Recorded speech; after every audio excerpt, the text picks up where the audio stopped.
Hello everyone and welcome back to a new episode from Journal de Sylvie. I am very excited with today's video because I am going to share with you one of my favorite topics and points of interest, which is building a commonplace book. So I've done a little bit of a research about this topic and I came up with 6 points or questions that summarized what I learned. So the first one is, what is a commonplace book? By definition, it's a tool to record and digest information. It's a method to compile all your knowledge and wisdom.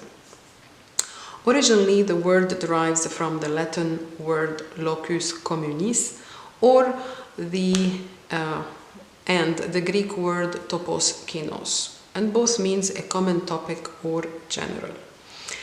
Historically, it became very popular in the European Renaissance and the 19th century. That's the first thing, the definition. The second thing, what does it include? So, in one word, it includes knowledge. Now, that knowledge can vary from a collection of information, field notes, letters, poems, proverbs, medical notes, nature observation, recipes, legal formulas, tables of weights and measures, thinkers' meditations, and so on. It's very typical that it will also include passages from other books or other material, because you read a book, you take notes, you log it in your commonplace book, so it's totally fine to have in your commonplace book a copied passage from that book that you read. So that in terms of what it includes. Moving on to number 3, what is the purpose of building a commonplace book? Right, so now that we know the definition that it's a method to compile knowledge, a collection of information, that means that this commonplace book have the purpose to help you remember those useful facts, and number 2, retrieve the information. If you're not able to retrieve the information, it defeats the purpose of building it, because then it will be random notebooks. So how to do that, I will come to that in a minute. So it helps you to remember and retrieve. Now, before going any further, question number 4 is, who are the people that may be interested in starting a commonplace book? So in my opinion, any note taker. For example, I've been a note taker, I don't remember since when, but from a long time. I like to take notes, to log my observation, summarize the books I read, and so on. Any note taker, any readers, writers, scholars. Anyone and everyone passionate about knowledge and learning. Parents, students, teachers, and so on. It's just beautiful. Question number 5. How to start a commonplace book. So, before talking about how to make it functional, it's important to talk about what supplies you need to build one. So, at a very basic level, you need 3 things. You need a journal. That journal can be any journal. I highly recommend that it's lined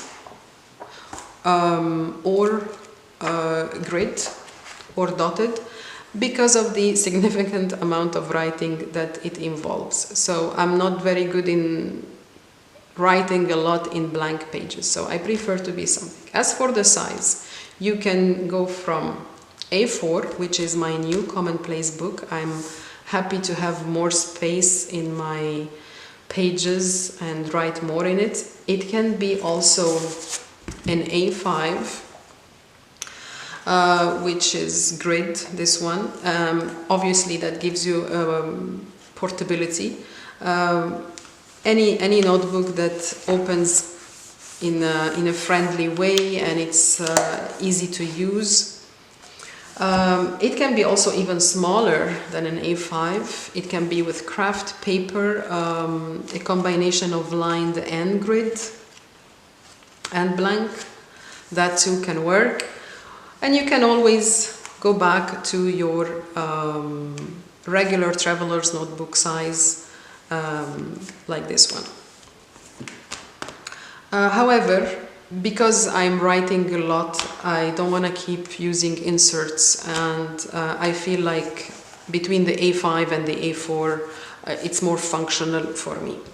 So you need a notebook, you need a ruler, and that's because we're gonna see how we do the page layout when I talk about how to make it functional. You will need a ruler, and you need any pen that doesn't hurt your hand and is good for when you write a lot. Okay, so it doesn't have to be anything specifically for calligraphy. This is about building your knowledge database, so you keep writing. So find something that doesn't make your hand tired by any means. Now, number 4 in terms of supply is 100% optional. It's not in the main requirements, which is if you come from a background of you like journaling like myself, or you are into scrapbooking methods and decorating your pages with the visual illustrations and make it more dimensional and fun to work with, then yes, you still have a room to do that in a Commonplace book. However, without all the full range of layering and tainting pages and creating dimensions, you can use ephemera. You know, I found this one, which is pretty nice around the topic that I'm interested in, which is books and reading. And it includes different sizes of book-related theme type of ephemera. And it goes even to having pages with smaller. It's pretty cool. I'll see if this is still available in Amazon, and I will try to leave the link below. Anything from that side, it doesn't make the papers puffy, so it doesn't prevent you in the next page to write freely. You can also use any sticker book. I have this one. That is categorized by artist name and gives you a collection of the famous paintings of that artist. Buy stickers that evolves around the topic that you are interested in, because art is one of my favorite topics. I know I journal about it, so that is useful for me, but it can be any other theme that you are interested in. I also got this one, which probably many of you saw it before. I like it for Commonplace book because it's the size of the stickers is convenient, and I saw many there are in YouTube many flip through for that particular one, and when I saw it I thought, okay, it includes some stickers that I can see myself using it. So stickers, small in size, nothing to make the pages too puffy, but still will add a highlight. So moving on to the most important part, how to make your Commonplace book functional. First of all, the first rule, every Commonplace book is unique to your purpose. This is not because you want to share it. This is not because you want to share any spreads on social media. This is for your own knowledge database. So create it in a way that fulfills your purpose. Number 2, another thing, when I did my research, I found that one of the masters of the Commonplace book techniques was John Locke. He was known to be the master note taker. And he actually wrote a thesis, an entire book named A New Method of Making Commonplace Books. He was teaching the techniques of how to enter information. And one of his quotes was, "Notebook should work like a chest of drawers for organizing information, which would be a great help to the memory and means to avoid confusion in our thoughts." So, specific techniques that I used with the specific purpose of information retrieval. One thing, so basically you're creating a search engine within this. The first thing is your index. You need to have a table of content categorized by subject. A subject title, obviously. I created 2 extra columns because I'm planning to add key specific words that capture the essence of that topic. Because after I added my titles, I realized they are still too generic, and if I am targeting a specific information, I want to add keywords so I can right away find the page that I need. So a table of content. So always leave, you can do any decoration you want, as you can see here, relevant to the topic. Always leave the first 1, 2, 3. You never know how big is your table of content or how detailed. And then moving on to my pages, which I will display on the screen for better visibility. The other thing in making your Commonplace book functional is creating margins. So as you can see here, I have 2 margins on the left hand side and 1 on the right hand side. What do I add in terms of how do I use my margins? So the way I'm using it is, first I add keywords. In other words, I can have this paragraph and next to it I have the keywords of history, historical. I can add scientific, philosophical. So looking at a paragraph without reading it, I just next to it see a keyword that this is about history, or this is about logic or mathematics, anywhere.